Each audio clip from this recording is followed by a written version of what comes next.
म्हणजे परवा साकी नाक्याच्या शिवसैनिकांचं मी मनापासून कौतुक करेन. म्हणजे साकी नाक्याला माननीय मुख्यमंत्री महोदय चालले होते. खरं तर संविधानिक पद आहे. त्या पदाचा संपूर्ण मान ठेवून ज्या पद्धतीनं ते पद हस्तगत केलं गेलं,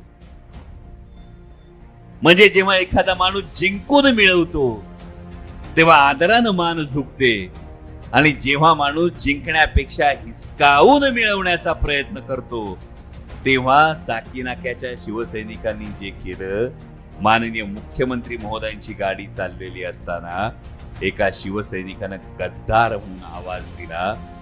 माननीय मुख्यमंत्र्यांची गाडी थांबली, मुख्यमंत्री उतरले.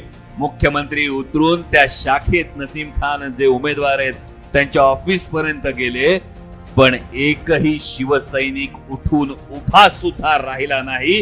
हा मराठी माणसाचा स्वाभिमान आहे. ही ताकद आहे की जेव्हा आपण केलेलं चुकीचं नसतं आणि समोरच्याने जर काही चुकीचं केलेलं असेल तर आपण घाबरायचं नसतं.